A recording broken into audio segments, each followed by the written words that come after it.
I know that there are many different keys available, but Boris FX Primatte Studio is the one I always reach for first.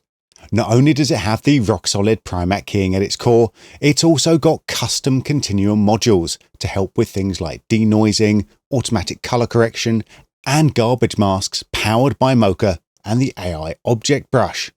I'm Brownlee for Boris FX, and this is everything you need to pull a great looking key. You only need 2 layers and a single effect. This is designed for rewatching, and all chapters are available in the description below. Let's get in to Primatte Studio. Now we're inside of Premiere Pro, but unless I call it out explicitly, all the functionality of Primatte Studio is the same regardless of what host you're working in.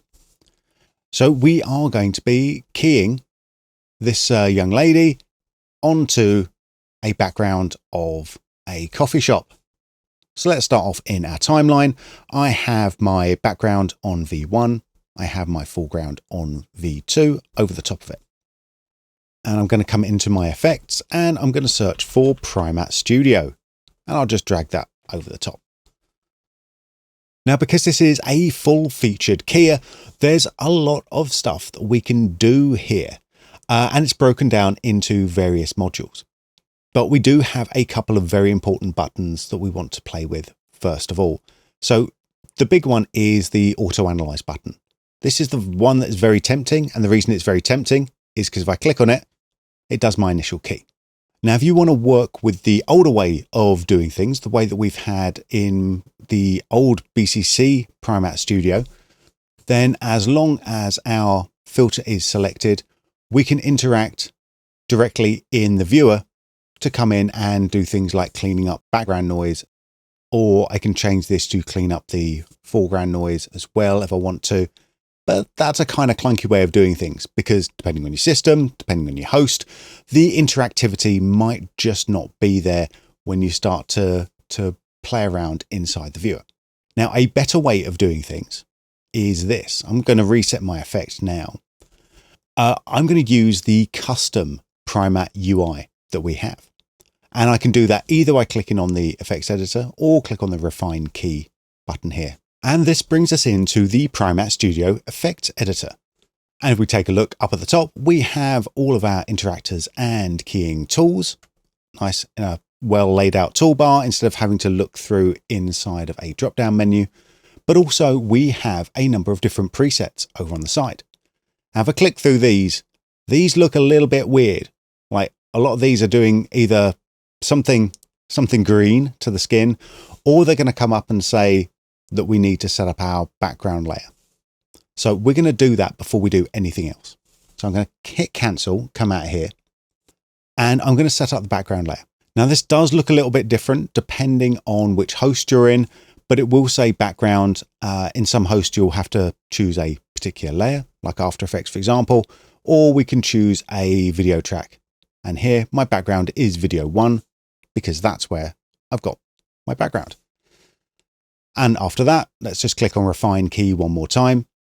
And now if we come back to the effects editor, we'll see that all of our presets now available to us. And I'm going to click on the one that says full one-click keyer. So what's that one click? Well, it's going to be auto analyze up at the top here. And what that's going to do is it's going to come in and it's going to take a look and auto analyze our shot, find out what it thinks is the most likely to be the background. And we can see here, it's done quite a nice little job for us. Let's come up here and I'll use a split screen to take a look at the before and after. And we can see that we're not just taking out the background, we're also doing some work with the colors as well. But I'm not going to start here because this uses quite a lot of the custom modules over there. And I actually want to sort of build this up ourselves. Now I've reset everything back to default settings and let's define what our background is. So we come up to the samplers up here. I'm going to click on auto analyze, but we could also manually sample this if we needed to as well. We can also choose whether we're working with point strokes or with a rectangle for doing any of our sort of cleanup work. And speaking of cleanup, this is where we want to start cleaning up our key a little bit. But it's actually quite tricky to see what it is that we're trying to key out. I mean, we've got the final result, but that doesn't tell us everything we need to know about the key. Which is why I'm going to come into this A/B view here. And I'm going to zoom in either with the fit over here or zoom to 100%, or I could use things like my middle scroll wheel to zoom in and out, and then click and drag with the middle mouse button to pan around a little bit. We can also hold down the space bar to pan around like that. And if we look up in the top right hand view, we have the viewer setup. So I can choose whether to look at my final composite, my final key, my matte status, all of these things which we will look at a little bit further down the road. And then we have the B view, which is the one that's down in the bottom here. So I'm actually going to set my B view to being the final composite. And then I'll just come up to the A view and I'll decide that this should be my final matte. So here what we're seeing is anything white is going to be completely opaque. Anything black is going to be completely transparent. And anything grey is going to be more or less transparent depending on its brightness. We can see here that we haven't quite caught all of the background. We've still got some grey in the background there. We've also got the tracking markers around about there and there. And the interior of the key is looking a little bit messy as well. And if we take a look up at the cleanup, it's currently set to clean background. And I'm just going to click and drag a rectangle over the areas where I think they should be cleaned up. So I'm going to take some of this as well here. Lovely. I think that's looking pretty good. What I don't want to do is I don't want to try and over clean things right now. We'll talk about why in just a moment. There we go. That's looking all right. It's not looking great because we also now need to clean up the foreground. So I'm going to come up to my top toolbar, click on clean foreground and do exactly the same thing. Click and drag over here as well. So there's little dots and we see that little bit in the cup. There we go. We can just key that back in or bring that back in. I have a little playback of that just by hitting the space bar. This is going to give us a rough idea about what this primary key is doing for us. There we go. And for something that is, well, actually would be like 5 seconds worth of work, this is looking like something. I'm not going to go through all of the tools up at the top here. So we do have the spill sponge. So if I choose that and then come down to my bottom viewer, I can just sort of select some of the areas where I see spill happening, and that should get rid of some more of that green spill. And I can swap through all of these different view states just by using the numbers up at the top of the keyboard. So nice keyboard shortcut there. And we take a look at the matte status. All of a sudden, this looks like a much worse matte than we had previously, because the matte status only shows us 3 different colors. It shows us white if it's completely opaque, black if it's completely transparent, and it shows us gray if it is neither of those things. So it has no idea of how transparent or how opaque these things are. It just knows that they are not completely black or completely white. So this can be a good way of coming in and sort of checking out areas that we might have missed a little bit. So some of this noise over here, and clean this background up just a tiny bit there. There we go. But we don't want to do too much work here either.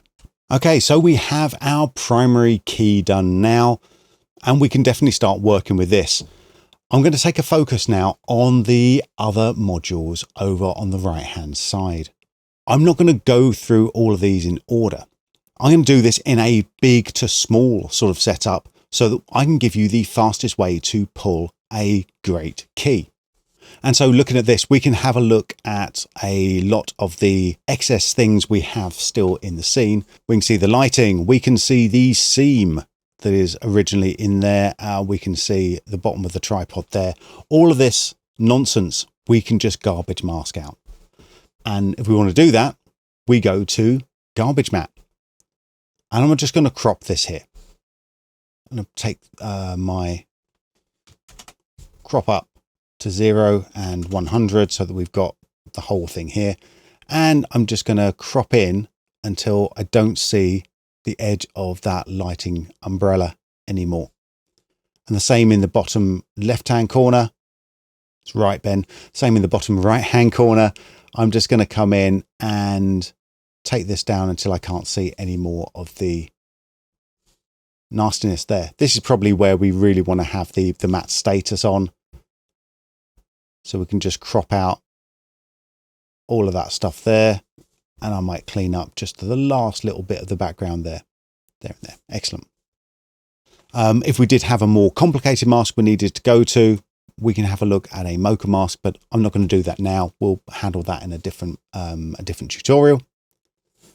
The same with the Holdout matte. So the Holdout matte actually allows us to, yeah, that's it. Let's come back to our final composite. Yeah, that actually allows us to hold in certain areas, so prevent them from being keyed. They're held out from the keyer. So if you had someone who had a green pattern inside their shirt, we want to hold that in. We'd make a little separate mask for that. So that's what the Holdout matte does. It looks exactly the same as the garbage matte. So remember a few moments ago, hopefully you remember a few moments ago, where we looked at the spill sponge to try to get rid of some of this green tint in the hair. Well, that's all being handled with the regular spill suppression here. Now I'm going to turn this off, set this to none, and we can see what would happen if we had absolutely no spill suppression at all. So we can see we've got a big green halo hitting not just the hair, but also the white clothing as well. We've got a big line going all the way around. So instead of using the regular spill suppression, I'm actually going to come into the secondary spill and turn that on. And as if by magic, I haven't had to touch any of the defaults here. As if by magic, that's just sucked out all of the green. And we see it's not just affecting the hair, it's also affecting the green spill that was happening on the skin as well. So we looked at garbage matte, we've looked at Holdout matte, we've looked at the spill. The next thing I want to do is look at different ways of bringing in that fine hair detail and sorting out our edges. And that is going to be with this module here. So without the edge cleaner turned on, our hair looks like this. With the edge cleaner enabled, it's looking a little bit blurry at the default settings, but we can easily change that. So the first thing we have to do is change the radius. And if I bring the radius up, you can see it's sort of coming in and it's almost highlighting or bringing in some of that extra hair detail that we didn't have previously. Now it's coming at an expense, and that expense is it's sort of eating in to the initial key as well. And that's where the alpha contrast and the edge sensitivity comes in. So I'm going to turn my edge sensitivity up just a little bit so we can start to see what that's doing. But I'll probably set this to around about 97, 98. So there's a good amount of edge sensitivity, but it's not all the way through. So that's looking kind of nice. The other thing we'll want to do is increase the alpha contrast. So this is going to take out some of those gray values and bring back in either black or white values again. Now I'm going to be quite gentle with this, because if we're harsh, we just end up with actually a worse edge than we had previously. And there is a balancing act to be done. And if I wasn't trying to do this all within one particular key, this would be a little bit easier, because you can break up things like hair into one certain area and then, you know, your main key into another certain area. But I'm going to try and do this all within one effect. I'm also going to open up the matte adjust. So the matte adjust is a way of bringing in more, well, let's turn it on. So let's show you. There we go. Black clip, white clip. So that's a good way of getting rid of some of that gray and still maintain the nicer edges. We also have the ability to shrink and grow. We might have grown a little bit too much. Look at that. Yeah, no one will see that. Let's get rid of this, shrink and grow. And we can blur the edges out in both directions, or we can wrap, which does a blur in a single direction. It blurs inwards. This is going to be useful in just a moment. So one of the things I like to do to try to get rid of things like hard edges here is a combination of shrink and grow. So we can shrink it out by 1 pixel, sometimes less than 1 pixel, but then we want to soften that out again. So we can blur that up either by 1 pixel or less than 1 pixel. So let's take a look without the matte adjust and then with the matte adjust. And it's always my intention to be as kind of light-handed with this as I possibly can be. So a light touch. If you sort of go in like a bull in a china shop, you're going to do the job, but it's going to be really obvious. Now, if we needed to do any extra sort of cleanup here, this is the time to do it. We can clean up the foreground, we can clean up the background. We're going to head now into what I think is actually the most important part of getting this composite right. And that is some of the color modules, because we can very easily keep sort of playing around with the different little details here, and we'll end up with a worse result at the end of it. Because actually what we're trying to do when we're wanting to get a good composite here is match the foreground and the background. So let's come in. I'll turn off a B view. Let's fit this into the view and let's just look at the final composite. Now, the first thing I want to look towards is the color link. Now, this is only available in the BCC Plus version of Primatte Studio. So I'm going to enable this, and immediately what that's going to do is it's going to take the background colors and place it on the foreground. And we have different ways of doing this, you know, average, medium, brightness. We have full tutorials that go into what color link is actually doing. I'm going to set this back to diffuse color, and I'm going to come down to blur and set this all the way down to 0. And now we can actually see the background here sort of compositing directly over the foreground. So what we want to do is we want to bring this blur up high enough that we get the sense of the background color, but we don't see exactly the background. For this one, I'm going to put it to about 150, maybe 200, that sort of area. It's going to be fine. And we can change the blend mode here, darker, lighter, all of this sort of fun stuff. I will leave this on soft light. You can explore yourself when you want to. Now, the most important thing for me is this next one, which is the opacity. Because if we set this to 100%, this is always going to feel too much in my experience. If I take this down though to 0, it's going to be nothing. And as I bring this up, we end up, let's stick this to about 50%. We end up getting a feel for the background color without slavishly kind of following the background color. So let's turn this on and off, and on, and automatically here, maybe that's a little bit too high actually. Let's take this down to 40. Try again.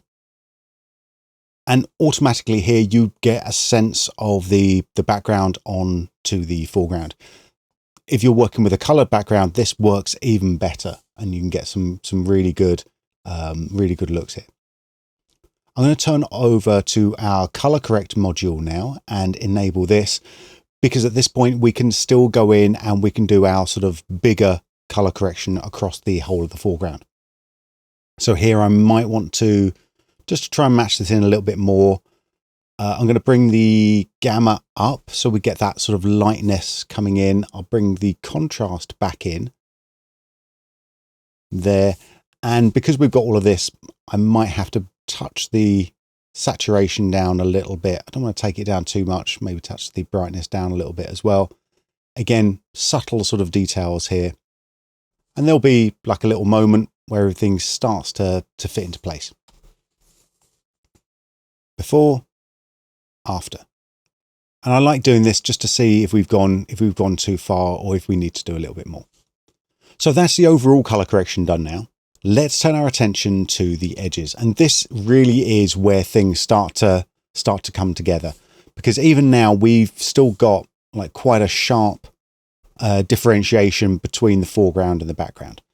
So one of the secret weapons that we have is the ability to use light wrap and edge color correct to just wrap everything back in and sort of just bring the background and foreground together. Now we do have 2 light wraps available. I'm going to come back into the AB mode now. I'm going to set my bottom one to the B view to final composite, and the top view I'm going to set to light wrap on black. And I'll turn light wrap on now. So taking a look at the light wrap edge on black, what we're seeing here is we're seeing the background blurred a little bit, then wrapped back over the top, with the main edge being the main key. So the source of this color is actually coming from the background input. We could have this set to a real color. Let's set that to red. There we go. We can see a nice big red outline. Perfect. Let's actually just move that back to the background input. And we can then choose how soft that background input is. This is really just a form of blur. Again, I'm going to leave that set to the default. We can change the width of this input. And this looks very much like the wrap that we were seeing in the matte adjust a little bit earlier. So let's turn that off and on. We can see that bright light really spilling out over the edge. Just going to take our viewer back to final composite. And I want to just look at the blend mode. If we're working with a lighter background in the back, we probably are going to go with either lighten or screen, depending on just how bright we want that light to be. The last control I want to change though with light wrap is probably the most important again. And we saw the same sort of thing with the color link, is the ability to mix this back with the original. So what we're doing by mixing this back with the original is we're adding in that subtlety again into those fine semi-transparent hair details. We're just sort of knocking it back a little bit. And just underneath light wrap, we have light wrap spill, which is basically the same sort of controls, except it mainly affects the spill area. I do like this, but again, it just needs to be knocked back a little bit. The final bit of edge color correction is edge color correct. And here we have a width, which is like with the light wrap, it sort of chooses how far in into the width it goes. And we can just do like straight up color correction just on the edge there. Something like that. Perfect. Perfect. Yeah, you probably use that if you're still getting a little bit of spill happening. Maybe that will happen with some sort of motion blur, something like that. That's looking pretty nice.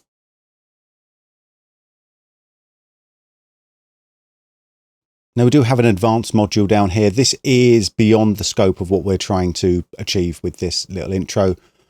We'll save that for a more sort of deep dive there. So things like the adjust light and the advanced hybrid keyer, we'll save that for now. One last thing that I do want to show you though is the denoise. Let's come in. I'm going to have a little look at the blue channel, and we can see that the difference in noise values between the background and the foreground is quite stark. So that's going to show quite readily. What we also can see with it, let's just play that back there, is that we might need to denoise the footage a little bit to get a slightly better key, slightly better edges. Now, both the classic Primatte Studio and the BCC Plus Primatte Studio have had denoising. The difference is with the Plus, we're actually using the Continuum Denoise ML to do the denoising. So we're getting a much better result through our AI models, which keeps in a lot of this lovely fine hair detail that we were just getting rid of or blurring out with the old denoise. And we do have a couple of different models available to us here. I'm going to hit apply now, and this takes us back into Premiere. So we really have done almost no work within the host itself. But that doesn't mean to say we can't do any work in here. All of the tools that we were working with previously inside of the effects editor are also available here as well. So if I decided that I wanted to come in and transform this, just move our subject over a little bit, I can come into the transform and do that there. And the good thing about doing it this way is because it's all part of the main studio filter, all of the light wrap and all of the other background effects sort of follow along in the correct way as well. And that's how we take our original green screen shot.